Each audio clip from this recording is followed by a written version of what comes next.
I'm with Jon Stock, local author based just close to Marlborough. Jon, we're in lockdown, so I guess people have got more time on their hands. That's not to say everybody, because some people are very, very busy, all the key workers, which we have full admiration for. But if you are one of these people that have a little bit of time on your hands because you can't get out and about, and you've got the ambition to write a book, it's probably a good time. I think yes. This is the perfect time. As you say, a lot of people are doing a lot of very selfless work, particularly the key workers, and this doesn't apply to them. But for those people who are stuck at home, there really is no excuse. If you've always thought about writing a novel, now is the time.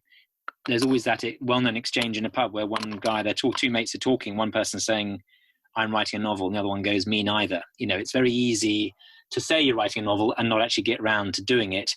And a lot of people also say, I've got a book in me, or everyone's got one book in me. And editors at publishing houses will often say, and that's where it should stay. But I'm a great believer that everyone does have a book in them, and you should really, really try and write it. And it might not be a novel. It might be a memoir. It might be a family memoir. It might be something. But I think the biggest thing I would say is that these things do not write themselves, and you have to be incredibly self-disciplined about it. My job as a full-time writer is pretty much 9 till 5. You know, I sit at my desk and I work 7, sometimes 8 hours, 9 hours a day, sitting at my desk writing. And it's not something which you can just idly do, because these books don't write themselves. You have to go out and write them. And I think, as we touched upon earlier, it is a question of getting yourself in the right mindset and setting yourself a target for the number of words you're going to do each day. Everyone has a different target. I'm actually resorting to P.G. Wodehouse at the moment to cheer myself up at night when I'm going to sleep. I read a bit of him, and I heard a thing about him the other day. He wrote up to 12,000 words a day, Good Lord. Which is unbelievable. I set myself a target of 1,000 words. You might set yourself a target of 500 words, or even 250 words a day. But it's very strange. It's sort of it's like we're all getting through the pandemic. You have to take one day at a time and 1 week at a time. Then you look back and think we've done 2 weeks, we've done 3 weeks now. Writing a book, you must think, oh my word, I've got this big mountain to climb. I've got to write 80,000 words. How am I going to do that? I'm only on 1,000 or 2,000. You've got to think, right, at the end of this week, I might have done, say, 2,000 or 3,000 words, or maybe 5,000 words. And then after a month, you've done 20,000 words, and you're already a quarter way through it. It accrues gradually, and you have to have the right mindset to think, right, each day I'm going to write a bit. And I'm telling this as much to myself as to your listeners. I sometimes panic, think, oh, how am I going to get through to 80,000 words? I've got to think, well, actually, my target this week is 5,000 words. And sure enough, I've done that the last 5 weeks now, almost 6 weeks, and I'm just about on 30,000 words. So it does happen. It does gradually build up. And I would also say the other kind of big thing about writing a book, let's just assume you are going to write a novel, is to think about who's going to tell your story, whose story it is. You know, who are you writing about? Who's going to tell that story? What point of view are you telling it from? So establish it's going to be from your main character's point of view, or maybe it's from the policeman's point of view, or for someone else. Are you going to use first person? I did this, I did that, or third person? Is it going to be set in the present tense, which gives you a certain immediacy? Are you going to set it in the past tense, which perhaps gives it more authority? So there are always little things to look at, but once you just got to spend a little bit of time doing that, don't spend too much time on displacement activity, thinking I'm writing my book. You know, set yourself a week to establish these things. You know, who's going to tell the story? How am I going to structure it? How many points of view are there going to be? If there's going to be more than one, and then what's the voice? And the voice is the hardest thing to try. And when I give talks to people and do workshops with aspiring writers, the voice is crucial. It's a bit like attitude. You know, someone's got a bit of attitude. You know, a comedian's got a certain style. You hear them on the radio straight away and think, oh, I know straight away that's Paul Merton. He's got a certain voice, hasn't he? He's a certain take on the world. So you have to really establish, is it going to be kind of slightly hip and cool and young, or is it going to be a bit more measured? What's the kind of vibe going to be? And it might change from your different points of view, but really try and work on a voice as well. And then get writing. Yeah. And good luck. Yeah, very good. And in terms of structuring your ideas, when we've spoken before, you've talked about having filing things away on your computer or making notes.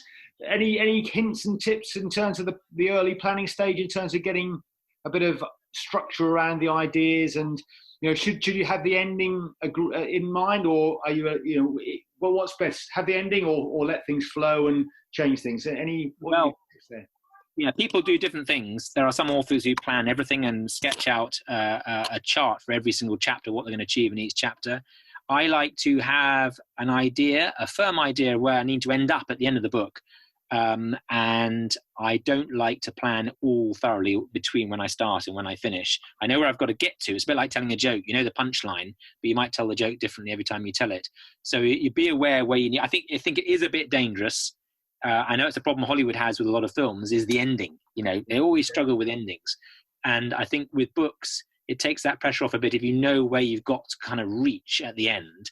And it's entirely personal. I like to, it's amazing when you start writing, little avenues open up and little things, scenes open up, which you hadn't thought of before. And I often thought, God, if I had planned this, I wouldn't be able to write this scene because it wouldn't have been part of my roadmap for the novel. So I allow myself a lot of freedom when I'm writing it. But on the other hand, I still do have a very, very set idea of where I'm going. And what I've got better at actually is it's like following a path through the woods.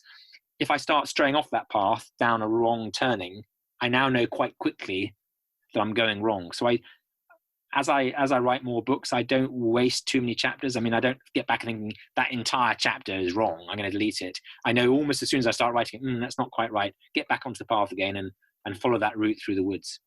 Excellent. You and I both come from media backgrounds, and our roles were to think about what our listeners, readers, consumers wanted. Is that a good idea when writing a book? Should you be putting your thoughts in the reader's view, or should you just be focusing on your story?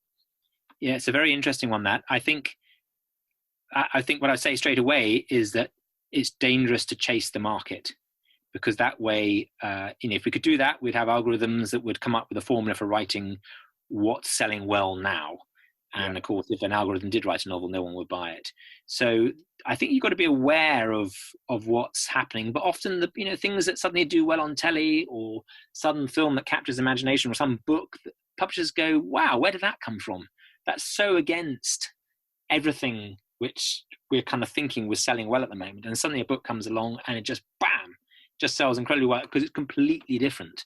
So I do think while not being naive or unrealistic, I think you've got to sort of be aware of the market a bit, but you still got to have the confidence to write ultimately the book that you want to read. That's always my guiding principle. Ultimately, if I pick that book up and read the blurb and I don't want to read it, I haven't written an honest book. It hasn't got integrity, hasn't got authenticity. I've got to think in a few months' time when I see my book in the bookshop and I pick that up and think, my God, I want to read that. And if I don't have that reaction, then I'm faking it, and I'm a fraud as a writer. I think you have to write the book you want to read yourself. Now, good advice. And one final point: what about environment? There's a lot going around about working from home at the moment and creating the right environment for work. Same must apply, I guess, in your world or any aspiring writer's world to actually create an environment in which you can flourish. Is that fair? Yeah, it's a funny one that. That's what I'm missing at the moment. I write well in cafes, quite a noisy cafe. I like to sit in the corner because it makes me shut down and focus on what I'm doing. If it's too noisy, it's a problem. But generally, a cafe with a bit of hubbub about it. I work my way around the cafes in Marlborough. I heard the thriller writer Harlan Coben on the radio the other day. Something he said really struck a chord with me, actually, because we thought about, should I have a writer's garret in the garden? Should I have a little shed which we build, just for me writing? And I'm slightly worried that if we did that, I got bored writing there, that'd be a bit of a waste of time and money. And because I like to sort of move around a bit. Sometimes it's writing at the kitchen table. Sometimes I'm up here in my office where I'm talking to you now.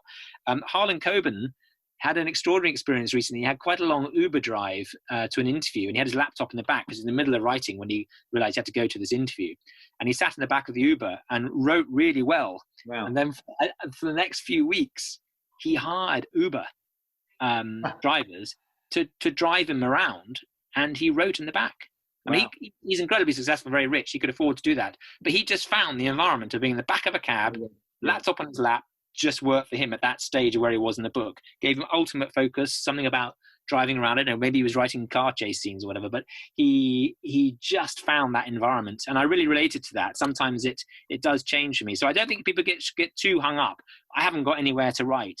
You know, I can't be a writer because I need a quiet attic room. I need a garret, or I need a shed in the garden. I'm not entirely sure I'm convinced by that. I think it's just an excuse, actually. I mean, everyone's different, of course, but I certainly move around a bit. And as I say, there's no better place, I think, than writing in a nice kind of busy cafe. Okay, brilliant. So find a place that gives you inspiration is the answer. Yeah, and where you can concentrate and that makes you focus in on what you're doing. Brilliant. Jon, thank you very much. Your book, The Other You, is out on sale now. So wish you all the best with that. Hope that sells well and look forward to talking with you again soon. Thanks. Me too.